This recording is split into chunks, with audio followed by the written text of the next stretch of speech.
안녕하세요, 곧동남 시돌입니다. 이번 영상은 오토데스크사의 퓨전 360 캠 강좌 영상이고요.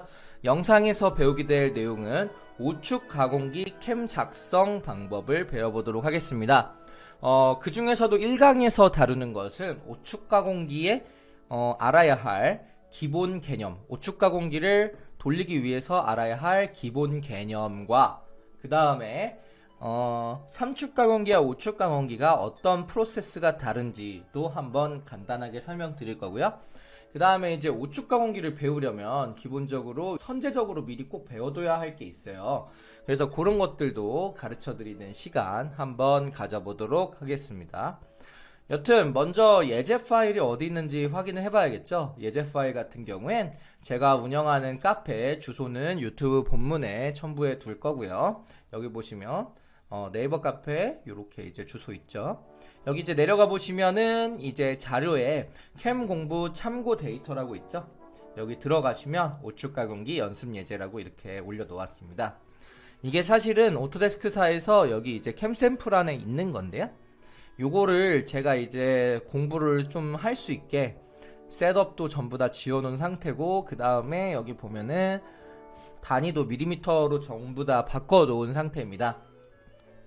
그러니까 그런 번거로움과 그런 맞추는 게 어렵다면 그냥 제가 이제 여기다 제 카페에다 올려놓은 캠 공부 참고 데이터 여기에서 첨부 파일을 다운받아서 열어주세요. 그리고 이제 우측 가공기 개념 설명 들어가 보도록 하겠습니다. 그래서 요걸 열면은 기본적으로 이렇게 이제 모델링이 뜨는데요. 제가 3축 가공을 할 때는 기본적으로 요거는 이제 CNC의 베드라고 하는 부분이에요.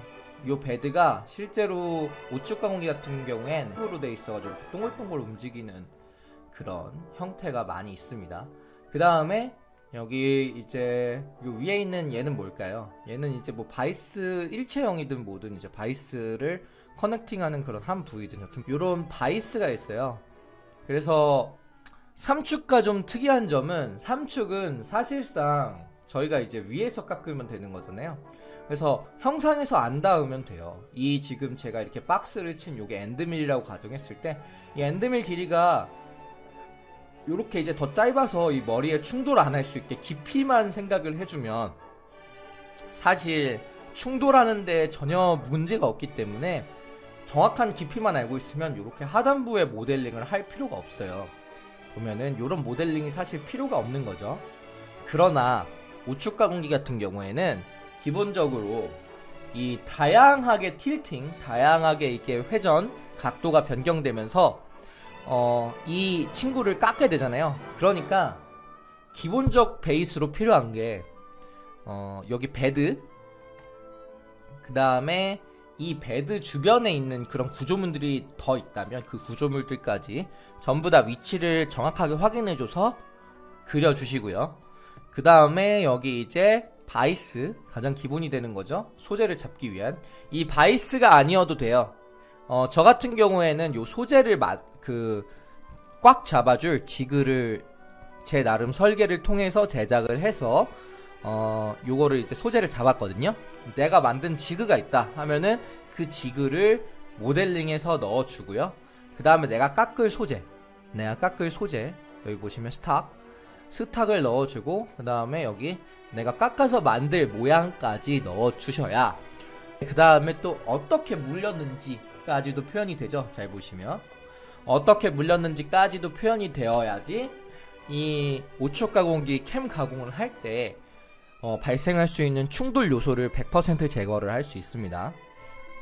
당연히 일단 실제적으로 내가 세팅한 정 위치가 맞아야죠. 여기 이렇게 뭐 정확하게 센터에다가 세팅을 뭐 사람 손으로 할 수 있을지 없을지 모르겠지만 여튼 할 수 있다면 우측 가공기에 여기 보통 이제 여기 원 중심에 요런 그 중심을 잡아줄 수 있는 바이스에 맞는 핀을 달 수 있는 우측 가공기도 많아요. 그래서 이렇게 정 중심에 보통 이제 이렇게 세팅할 수 있는 센터링 바이스가 있거든요. 그래서 이렇게 이제 정 중심에 세팅을 하고 여기 이렇게 바이스가 있고 여기에 소재가 이렇게 물려 있다. 요런 것들을 알 수 있죠. 그러면은 제가 방금 말씀드린 용어 중에 몇 가지 이제 헷갈리는 게 있으실 것 같아요. 일단은 오축 가공기에서 저희가 쓰는 이 센터링 바이스는 무엇인가? 이 센터링 바이스는 기본적으로 이 친구가 물 때 동시에 같이 움직이면서 항상 이 그 바이스의 중심에 소재가 잡히게 돼 있어요. 잘 보시면 여기가 간 양하고 여기가 간 양하고 똑같죠. 바이스를 이걸 잠그시면 이렇게 따로 움직이는 것 같지만 잘 보시면 이게 센터로 이렇게 벌어졌다가 늘어났다가 이렇게 센터가 움직이죠. 이런 식으로. 이게 센터링 바이스예요.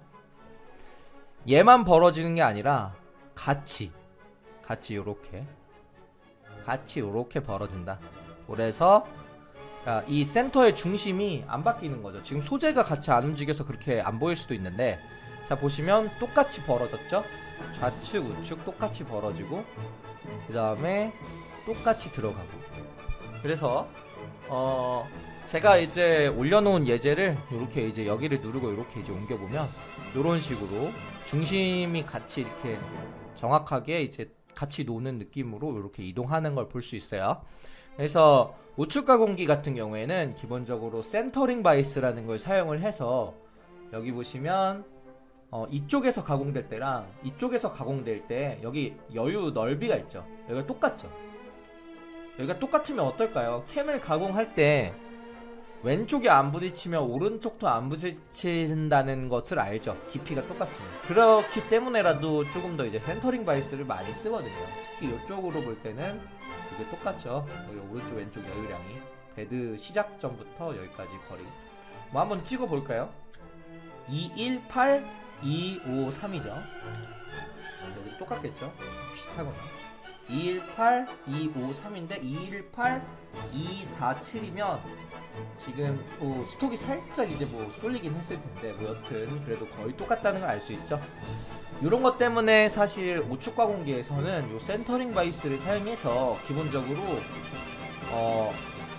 캠 작업자가 충돌에 관해서 조금 더 여유로워질 수 있는 그런 작업을 하는 거예요. 실제로 센터링 바이스는 이렇게 또 폭이 좁거든요. 폭이 좁아서 최대한 오축 가공기가 가공을 할 때 간섭을 안 받게 만드는 역할을 하기도 합니다. 그럼 정리를 해볼까요? 저희가 이제 우측 가공기 가공하면서 먼저 꼭 이제 해야 될 거는 베드 모델링,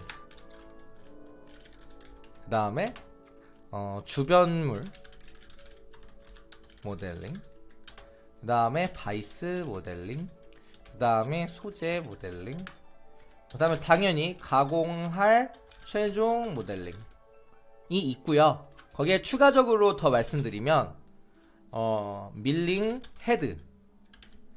헤드라고 하면 이따가 다시 한번 제가 검색을 하면서 그림으로 설명을 드릴게요. 그 다음에 또 뭐가 있을까요? 밀링 척이 있고 또 ER 척이 있고 그 다음에 열박음 척, 뭐 유압 척, 뭐 등등 되게 많죠. 사실 근데 요 모든 걸 통틀어서 밀링 척이라고 할게요. 요 모델링도 실질적으로 나중에 제가 이제 2강 때는 한번 요걸 어떻게 그리는지도 한번 보여드리겠습니다. 그 다음에 또 뭐가 있을까요? 뭐 주변에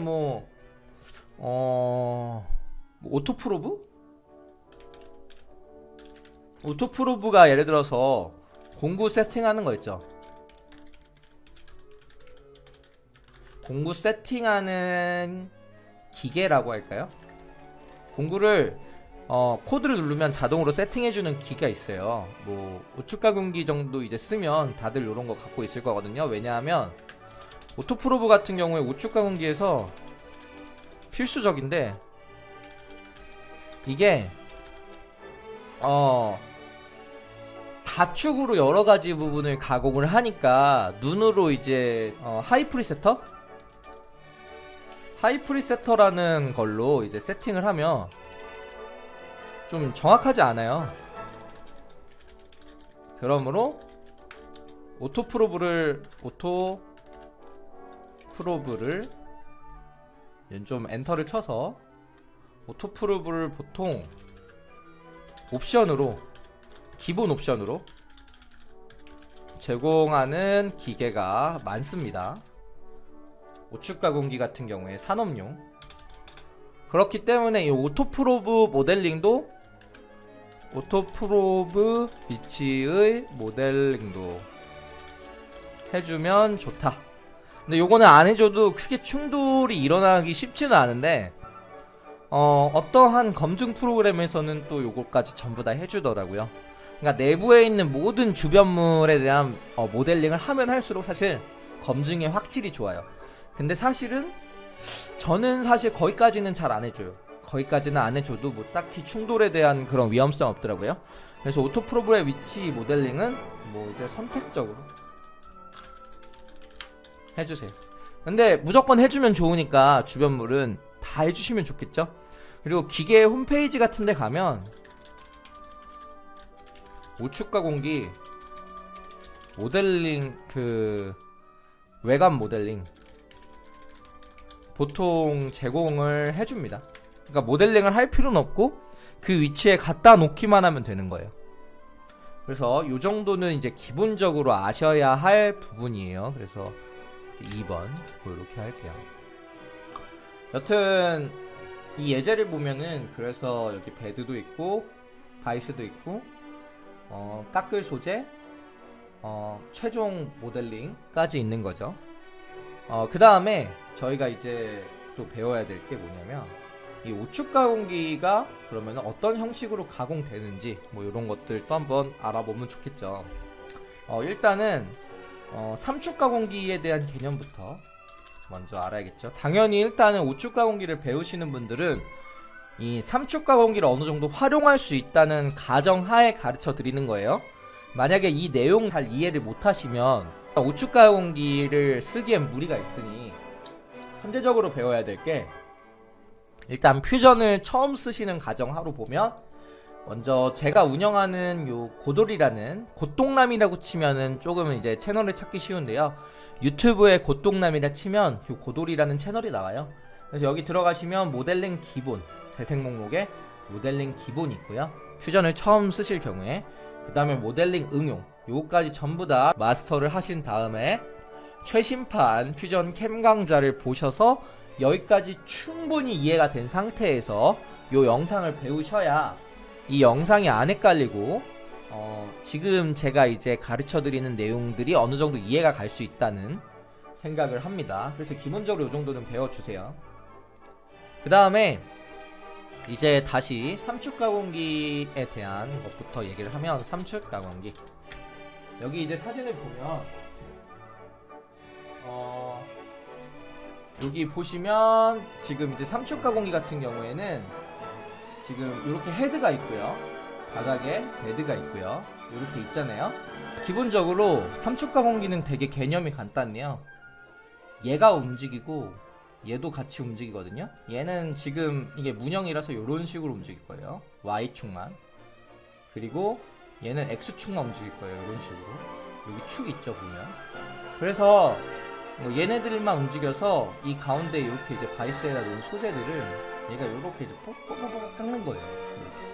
그러니까 위에서부터밖에 깎을 수가 없는 거죠. 근데 이제 우측 가공기는 뭐가 다르냐? 이런 식으로 이제 축이 바닥이 팅팅대면서 요 옆에도 깎을 수 있는 거고 이 지금 요 동그라미 있죠. 요 동그라미도 이렇게 회전을 해요. 회전을 하면서 다양한 부분을 좀 꺼리낌 없이 전부 다 이제 깎을 수 있는 거죠. 이 베드가 닿은 부분이 아니면 베드나 이런 것들에 감습을 받지 않는다는 가정하에는 모든 면을 다 깎을 수 있어요. 이쪽에서 보이는 각도를 꺾어서. 그렇기 때문에 조금 더 많은 것들을 정밀하게 다양한 부위를 3축 가공기에서는 세팅이 안 되는 부분도 세팅을 돌려서 가공해야 되는 부분도 이렇게 이제 꺾어서 가공할 수 있기 때문에 조금 더 정밀하죠. 가공하는 부분이 많아지니까. 특히 이런 친구 같은 경우에도 위에서 깎은 다음에 이렇게 회전을 해가지고 이렇게 바로 깎을 수가 있거든요. 여기서 엔드밀이 이렇게 되고 엔드밀 한번 그려볼까요? 엔드밀이 뭐 이렇게 있고 축이 이렇게 있다고 하면 이 친구가 이렇게 깎을 수 있는 거예요. 이렇게 깎고 위에서 깎아야지 하면 이렇게 틸팅이 딱 돼가지고 여기서도 이런 식으로 이제 깎고 그 다음에 또 옆에서도 이렇게 깎아야지. 그러니까 세팅을 한 번만 하고 이 모든 부위를 깎을 수 있는 거예요. 물론 요 바닥에 묶인 데는 못 깎지만 여기까진 깎을 수 있겠죠. 뭐 이런 식으로 이 부분을 전부 다 깎아낼 수 있죠. 이런 식으로 우측 가공기는 다양한 틸팅을 통해서 한 번에 이 많은 위치들을 깎을 수 있기 때문에 조금 더 정밀하죠. 대신 이제 삼축 가공기는 이 공구가 움직이는 게 아니라 삼축 가공기의 한계라고, 이 친구가 이렇게 돌아가야죠. 이렇게 돌아가서 세팅 한번 하고, 이렇게 돌려서 세팅 한번 하고, 이렇게 돌려서 세팅을 한번 해가지고, 요렇게 이제 바이스에 요렇게 한번 물고, 원래대로 요렇게 한번 물고, 요렇게 한번 해서 이렇게 물고, 뭐 요렇게 계속 물어야, 이런 식으로 이렇게 물어야 실제로 가공이 되겠죠. 그런 식으로 우측 가공기는 다양한 곳을 향해서 틸팅을 할 수가 있다. 근데 지금 제가 말했던 요 1번하고 2번을 왜 해야 되냐면, 여기 이제 엔드밀이 있고 이렇게 축이 있는데 실제로 이 헤드 축이 커요. 엄청 크거든요. 이게 요 정도 될 수도 있어요. 뭐 기계에 따라 다르겠지만 보시면 이게 축이에요. 이게 요 축이 생각보다 엄청 크죠. 그리고 여기 이제 보시면 여기 있는 게 이게 밀링척이라고 하는 부분이에요. 제가 아까 정리를 했었던, 자 보시면 여기 보면은 여기 밀링 헤드, 밀링척, 헤드랑 밀링척이고 주변 모델링도 해야 되고요. 오토프로브는 뭐 선택적 해야 되고, 이런 식으로 했을 때 이 친구들이 전부 다 이제 그려지면은 검증이 되는 거예요. 캠 가공에서 얘가 여기 부딪히는지 여기 이렇게 충돌을 하는지 전부 다 선택을 하고 할게요. 여기 이렇게 좀 내려가면, 이 정도 내려가면 여기 베드에 충돌을 하죠.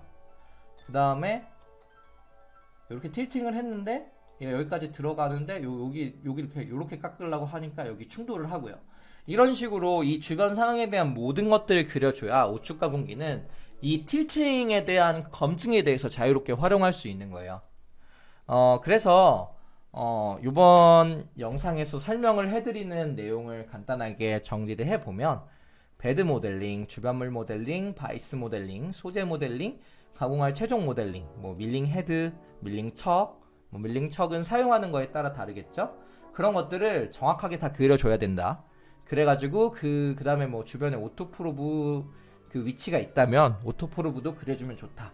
그래서 그런 걸 그려줘서 이 친구가 실제로 가공을 하면서 이런 틸팅 과정들을 많이 겪게 되는데, 이 틸팅 과정에서 충돌이 되는 부분이 있는지 없는지 정확하게 그려주면 베스트다 라는 말씀을 드리고 싶고요. 그렇게 해야지 앞으로 제가 이제 이 우측 가공기 강의 영상을 올려서 따라오시는데 충돌 검증을 제대로 할 수 있는 거예요.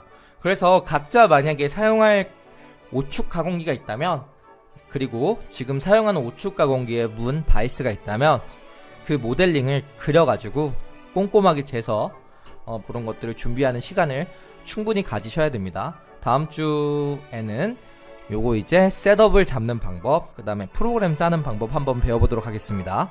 이상 영상 마치겠습니다. 시청해주셔서 감사합니다.